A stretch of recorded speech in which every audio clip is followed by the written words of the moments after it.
everyone, hope you're all well on this Wednesday morning. It is horrible here. Rain is lashing down. It is no fun, actually. It's just got a lot heavier outside. It's one of those days I'm pretty happy to be indoors.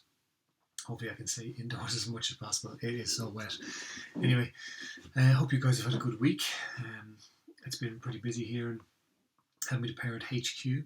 I'm giving a talk tonight in Cavan to a parent association, just looking to hear me speak on general parenting, so hopefully they'll get something out of it.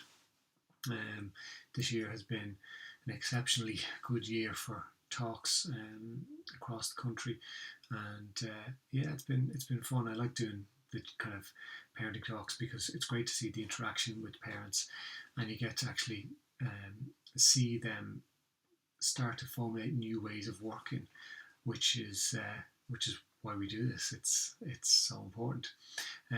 As always, I want to say thank you to those who support the Patreon page, patreon.com/Adulthood Podcasts.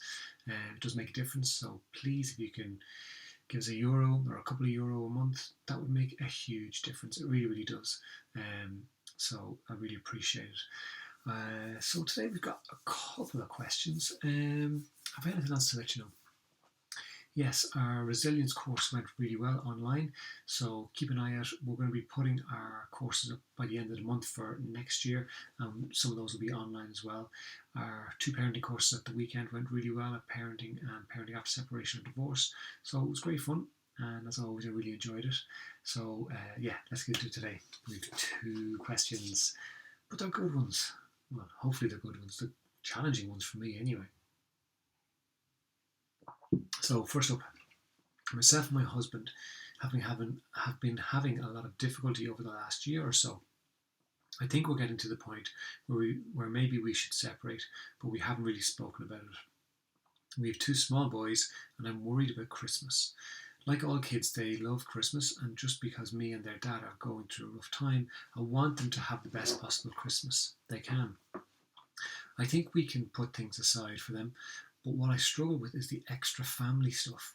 My sister-in-law knows what's going on between me and my husband and hasn't spoken to me that much, and we're due to go to her house on Christmas dinner. I don't want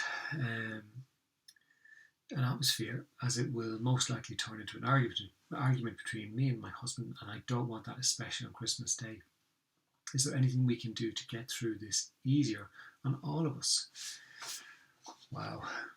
So there's probably a lot of parents out there now who are able to kind of resonate with this. So we will, when we are looking forward to Christmas, most people are really excited about it, but there's a lot of people out there who maybe aren't looking forward to Christmas for many different reasons, and this is one of them. So if you're having difficulty with your partner or your husband or wife, it can be a real struggle when you're looking at having to be happy, have a lot more family occasions, and if the family have kind of impacted on your relationship as well, that can be such a difficult time for people to put things aside, and it's so intense.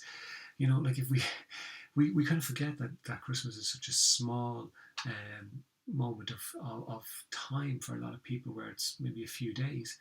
But yet there's so much travelling around and seeing people, and while it's all great and it's a lot of fun, it's a lot of stress as well, and it's not something we would do any other time of the year, and it's amplified, and everyone has this expectation that we're going to be happy and in great form coming up to Christmas because it's Christmas, and that may not be the case for a lot of people. So for this lady, there's a few things going on for you that hopefully we can kind of give you some suggestions, and obviously for those of you joining in, it would be great to get your feedback on what you think. But first things first, as you say, it's important that you recognise that Christmas is really about children. Like, it's really about them having fun, having enjoyment, getting to, like, it's a magical time for children. They can enjoy it so much.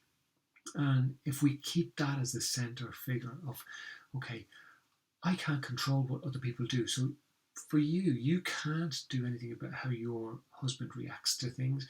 You can't do anything about how your sister-in-law or any of your in-laws react to things. All you can do is look after what you can do and how you can react.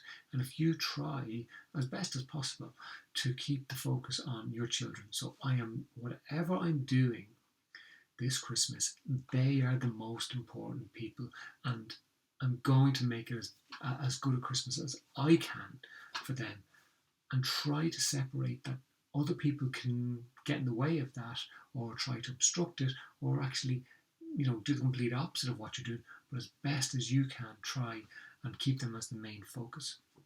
Maybe it's okay to sit down and have a conversation with your husband about Christmas and say, look, we both know things aren't great between us, but those two little lads, they're the most important thing right now.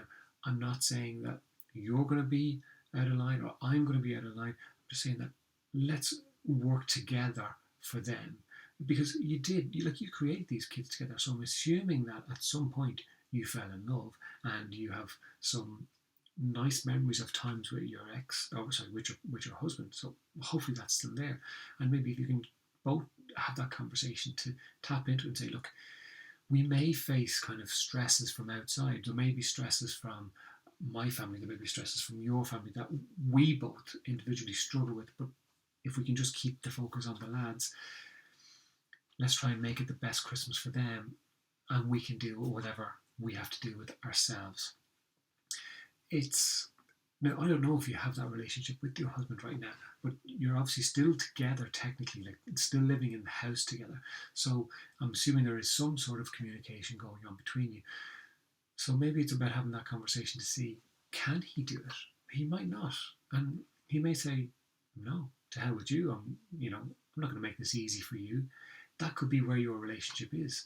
And if that's the case, you just still try and keep the focus on the kids.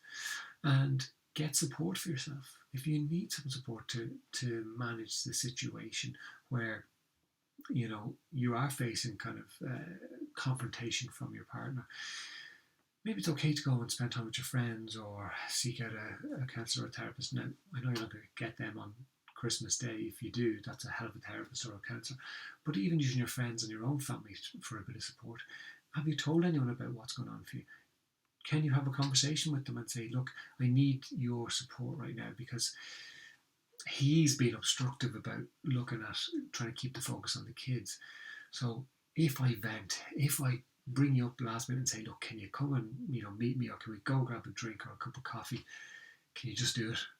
So that you're setting up not the expectation, you're setting up the understanding for other people that, okay, the kids are the important thing, but I might need some support around this time, and see how you get on. The other thing is, maybe you could name it with your sister-in-law. Maybe it's a text message to her and say, look, I really appreciate the offer of you guys having us over for Christmas dinner. I know the lads are really looking forward to it.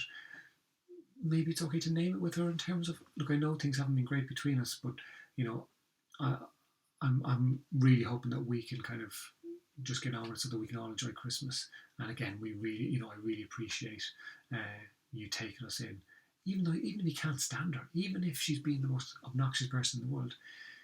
You're trying to be the bigger person in this. And then if after Christmas you want to turn around and lose the head at her, that's your own business. But just for now, try and keep the focus on the lads, obviously, but name things with people, and not in an accusatory way. That's the most important thing, that you're not turning around and saying, you are being a horrible bitch to me, so don't let this happen on Christmas Day. Or turn to your husband and say, don't be a prick, just go along with things. Maybe it's about just using that we word that we talk about, like, how can we make this better? Ask them what they think. How can we make this better? They might say, well, you just don't turn up, but that's not going to work. So, it's not really an option. But see what you can sort out with them, name it, look for the supports that you can get yourself, and just have fun with your kids as best as you can. Just enjoy them, enjoy the time with them, enjoy, the fact that they're going to be so excited. And, kids pick up on tension. So they're probably aware that there is tension in the house at the moment. So maybe this Christmas is going to be the little break for them from that tension, as best as you can provide it. You can't fix your kids' feelings. That's one of the big things. We can't fix our kids' feelings. It's theirs to own. So it's all right for them to own those feelings. Maybe it's okay for us to own our own feelings too. So give that a go and see how you get on. I hope it works out for you, because it is a stressful time for a lot of people. And when you've added stresses with difficulties in your relationship, and as you say, you're probably looking at separating. Sounds like you're probably looking at separating in the new year. Maybe this can be a nice way to finish off your relationship, because, like I said, I'm sure you had good times as well, and you created 2 children together. So try and make the most of it as best as you can. Good morning, Jennifer. It's grey and cold there too. Oh, poor you. Get your coffee, keep you warm. That'll keep you going for today. Okay, last one for today. So just 2 questions this week. Just to let you know, I will be joining Jerry Kelly next week on LMFM at 2 o'clock on Tuesday, if you guys want to tune in.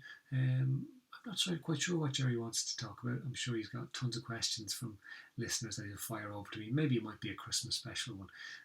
So tune into LMFM online or on the radio. That'll be a bit of fun. We will be having our own Christmas special, one of these, in the next few weeks as well. All right. My 5-year-old child found our box of condoms and arrived downstairs asking me to tie a knot in his balloon. I tried to explain that they weren't balloons, but this just brought more questions. I tried to distract him and move him off the topic, but he's very inquisitive. How do I respond if he brings it up again, as I'm at a complete loss? It's one of those things that you're going to laugh about in years to come. And there's a good chance you'll probably laugh about it with your son when he gets older. But first things first, I'd say maybe it's time to try and find a new place for your condoms. Maybe a lot higher, out of reach. But yeah, like, what do you say when your child arrives down with a condom blown up, looking for you to tie a knot in it? I'd say you're completely caught off guard and didn't know what to say, and probably a little bit mortified and probably a little bit funny, chuckling about it. I have to admit, when I got the email in with the question, I was chuckling myself, because I can imagine just that sinking feeling. Because as a parent, we can pretty much answer most things in some way or another, but when it's something like this, I have no doubt your brain just goes in a complete blank, and there's a block, and you just don't know, like, what do I say? If I call it a balloon, does he then walk out into the street with his new balloon going, look, everyone got a new balloon? Or does he go looking for those special balloons, because they're much better than the normal balloons? They don't burst quite as easily. So I can imagine how mortifying it was in that moment. But anyway, what I would say is, it's okay to just say, no, they're not balloons, darling, but they are things that belong to me or belong to your dad, and they're not for playing with. So if you find them again, just bring them down to me. That'd be fantastic. He's going to forget about it. He's going to move on. Kids live in the moment. They don't get caught up in worrying too much about the future, and especially about things like this. So what I'd say to you is, if he brings it up again, just say, look, they're not balloons, love, they're not toys. So if you come across them again, just bring them down to me. That'd be great, because I don't want them getting lost. And make sure he doesn't find them again. Hide them pretty high up. And if he keeps asking questions, just keep saying the same answer. He'll get bored and he'll move off and do something else. Like, you've already distracted him once anyway, you can distract him again. So I wouldn't worry too much about it. It's going to be a funny story that you guys talk about in years to come, maybe. Maybe it's one of those stories you could pull out at his wedding day or something like that, his 21st birthday party. And just, turn it back on him, just so you can feel a little bit of that mortification that you did and see how you get on. Guys, that's it. 15 minutes today. Vivian, Mammy should say, ask your dad. Oh, no, Vivian. No way do you turn around and say, ask your dad. That is completely unfair. It's always Mammy's responsibility, isn't it? Surely. Anyway, Vivian, I hope you're keeping well. Guys, that's it. We'll be back next week. And as I say, join in if you can, LMFM next Tuesday at 2 o'clock. I'll be speaking to Jerry Kelly. And keep checking out the podcasts. Support us, share, like things, share this when it comes out on the video, share the YouTube channel, share the podcast channel. I'm hoping the motivation interviews will be coming back in the next, by December, start of December. Anything else to tell you? Yeah, we got a dyslexia course coming up now in Drogheda next week, the weekend after next, which is my favourite programme to deliver. You have kids coming in with their confidence down there because they can't spell, and they leave up here. It is fantastic. So, you guys have a wonderful week, and I'll see you next week. Take care.